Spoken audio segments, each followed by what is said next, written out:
Ever since they took bro, I haven't been the same, man. I've been feeling lost, I got no one to talk to. I've been hiding my emotions, but I need to let them out. Numerous phone calls, and it's just not the same. Dealing with a whole lot of pain.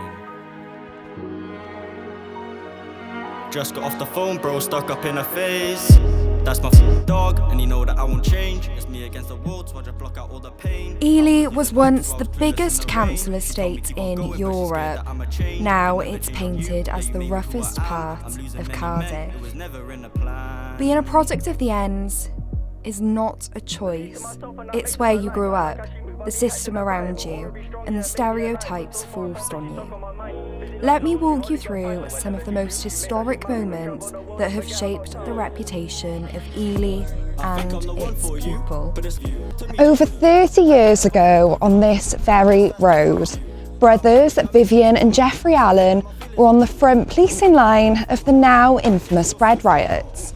The pair grew up in Cairo and Ely and have witnessed some of the strongest but also most fragile parts of this community. In September of 1991, a court case between neighbouring shops led to one store being forbidden to sell discounted bread. Word about the dispute spread to the public, leading to what we now know as the infamous bread riots, a weekend of disruption, violence and police. Did you do much work in Ely then as a copper? I never worked in Ely. Never worked in Ely at all. Obviously, sort of born and bred in Ely. All my schoolmates are from Ely. And to be honest, Ely is a suburban area.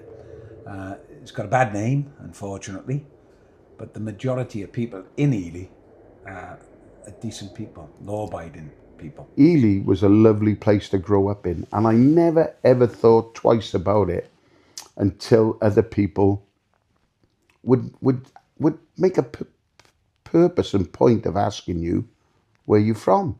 And Ely have always carried this bad reputation, and perhaps understandably so now, but certainly 50 years ago, what I'm talking about, Ely never had any problems. Ely never had any problems like that. Did it have a bad name when you were growing up? Not necessarily. Not as bad as it is now.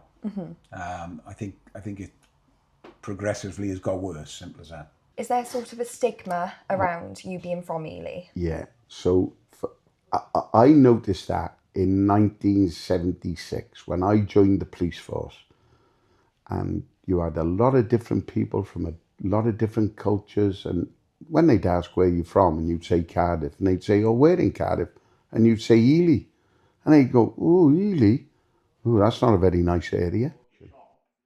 And we'd heard rumours in Barry that there was trouble in Ely, and I always remember it was a weekend. So we got called, and I think I turned up on the, I think it may have been a Saturday. There was nothing much happening at the time. And we were in Wilson Road, walking up and down, literally, during the daytime. And there was nothing much happening, a couple of kids. And then as it got darker, then the crowd started to swell. I phoned Jack, and I said, Jack, I said, is any trouble up with you at Wilson Road and Snowdon Road? He said, oh, there's about 50 kids up the top of the street, he said, and nothing's really happening, Viv. There's more police than rioters, if that's what you want to call them. And then I remember it sort of got more confrontational when it was dark. During the day, I was speaking to kids, you know, just local Ely boys. And then as time went on, it got, the crowd started to become a mob. And there was a couple of stones thrown. This is like 11:30 in the night now.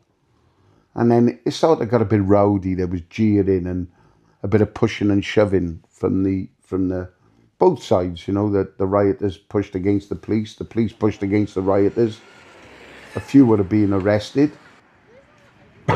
where I was, nothing was happening. I was only 30, 40 yards away watching with my contingent of officers.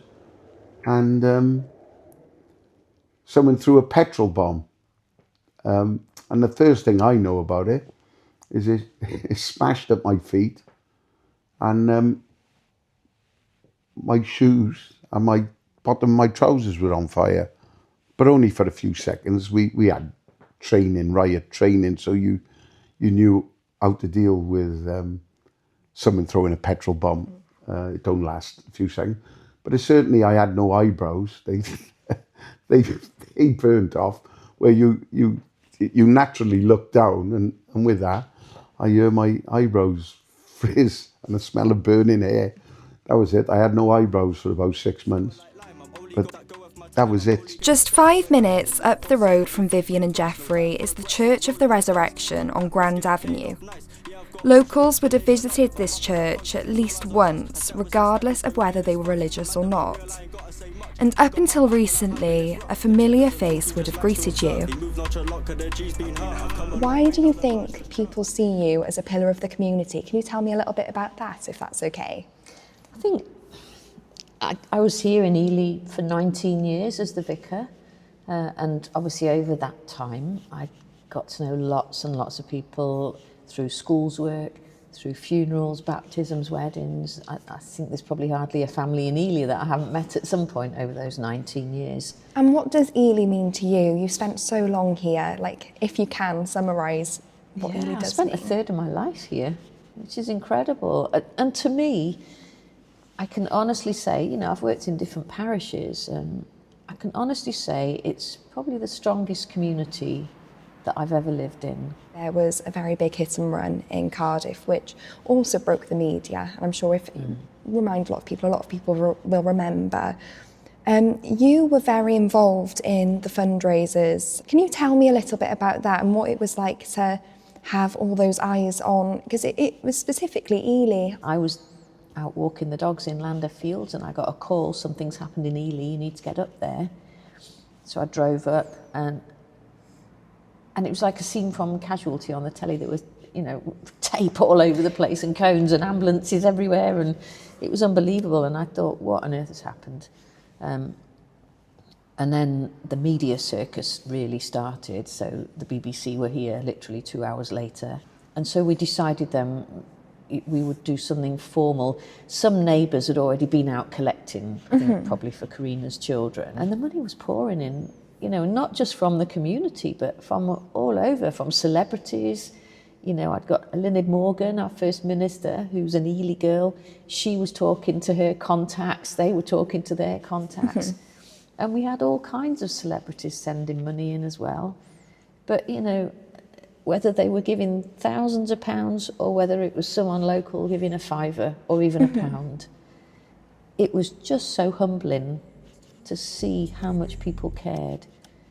In the 11 years following the hit and run, Ely did return to its unique normality, until May 2023, when Kyrie Sullivan and Harvey Evans tragically lost their lives.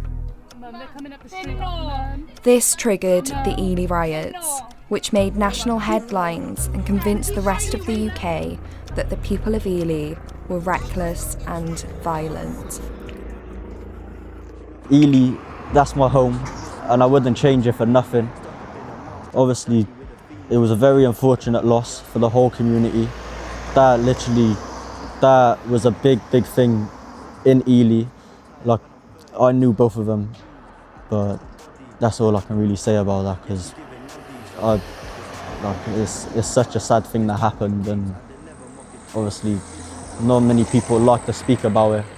I don't personally like to speak about it myself, because I hope they live on forever, really, and they will do, because that's what the community is about, and we will always make sure their name lives forever in this community. Anything can happen in this world, and you can literally be gone in a matter of seconds. Thank you for answering that. It's all right. It's all right. Thank you for answering that. I really appreciate it. G's, hope they're at the peace. Lately I've been drained, stuck up in the game. I need to change my ways. Just a lot of people, like, when I tell people I'm from Ely, they look at you different, because not many people have a good perspective on Ely because of stuff that's happened here, and like the youth growing up are labelled bad people, and at the end of the day, like I said, there's good and bad everywhere, but you can't judge a book by its cover or judge someone by where they're from. It is cruel that some people do that because you grew up in an environment where you go outside and people are doing stuff that they shouldn't be doing, but you think that's normal because you grew up in an area and seen that all your life growing up. But at the end of the day, you think that's normal, but then you learn from your mistakes. So do you think growing up with all that around you has had an impact on you? It did have an impact on me because I wasn't such a good kid myself, but at the end of the day, it's like you're gonna, if you're looking at someone else doing it and seeing so many other people do it, you're gonna think it's normal, and then you're gonna start to do it yourself and obviously hang with a bad crowd. But at the end of the day, it's you look at it as a normal thing that people are doing. And you started making music, didn't you? Would you say that was sort of an escape for you? It was an escape. Like, I use my music as a form of expression, and it helps me get my emotions out. And obviously with my music growing up, I've used a lot of like stuff that I've seen growing up and stuff that's happened in the community and stuff that I've been through to formally express through my music. And there's many times where, like, obviously I've used my music as an expression to speak on how I feel about certain stuff and the place where I grew up in and stuff like that. Do you know what? Ruben is one of those people that everyone seems to know. I mean, whilst we were filming, the amount of people that came up to him and asked him what he was doing, how he was, if he was filming a music video, was quite impressive, really. I don't think I know that many people. And it's just amazing to see that despite his upbringing and what that was like, the fact he really is putting in that effort to rewrite his story and give back to the community is quite powerful, really, and it's really nice to see. Nah, little documentary thing. Yeah. What for? Literally just like on the community and Anna. Yeah. Come on. The stereotypes pushed onto the community stemming from these instances cause people to believe, deep down, that they are what others tell them they are. Chavvy, stupid, violent, useless.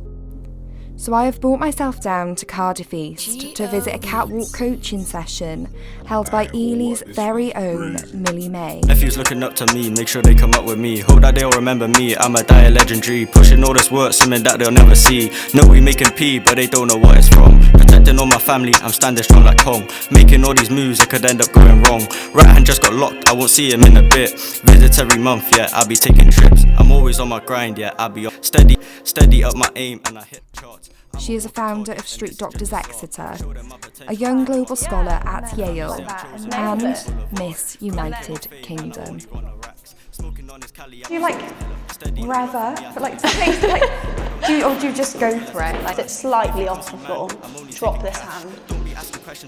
Yeah. And then to finish, you want to be back in that T. Okay. So you have to then finish like this. Yeah, actually during COVID I was doing my A-levels and we were awarded grades, and part of like the calculation they used was the postcode that you grew up in to give it to you, and no one had done A-level chemistry in the particular street I had grown up in. So that meant that I was awarded a B when I'd never produced anything less than an A-star, and it meant that I wasn't then able to go to Cambridge, which was like my dream university. And I always knew I wanted to be a doctor, but I guess I hadn't really had that doctor influence, so I guess that was hard growing up in Cairo and Ely. And I almost have, I guess, the posh friends, I call them, and I always felt like I was slightly out of place with people who grew up in other parts of Cardiff, and that I didn't quite fit in with them. So when you tell people where you're from, what are the reactions like? Do you ever get any bad reactions, or are people pretty okay with it? No, I get a lot of, well, you don't sound like you're from there. or but you go to university, or you actually went to school, something like that. So it's quite sad really that it seems to be quite a widespread opinion of Cairo and Ely, when there's great people who live everywhere. So it's a misconception that I wish would disappear, but I still get it now. Yeah. And did you ever picture you'd be where you are now? I guess I thought there was obstacles in my way, but my mum always drove it into me that where you come from should never determine where you end up in the future. So I think a lot of it is to owe to my mum, but also the teachers who encouraged me to pursue it regardless of where I grew up. Millie left me feeling rather inspired. She has clearly defied that stereotype and is on her way to becoming a role model for so many people in the area. On the surface, Ely may appear to be a struggling community burdened by lack of funding and the weight of unfortunate circumstances. The stories you hear in the media might paint a grim picture, but that does not tell the whole truth. The prejudice and misconceptions forced upon these people is unfair. Imagine being told from a young age you're destined to fail, to become a deviant, to be deemed worthless. That is the reality for many in this community. Because actually, these people are full of passion, potential, and hope. The true problem does not lie within the community itself, but in those close-minded enough who are quick to blame. It's time to change the narrative and look beyond the surface. This is not just a story, it is a harsh reality. This is what it truly means to be a product of the ends.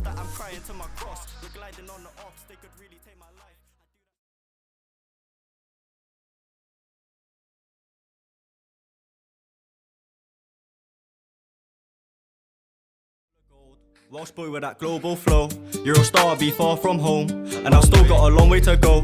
I'm matured off to pay my heart cold. This life isn't glitter and gold, they be selling you dreams without hope.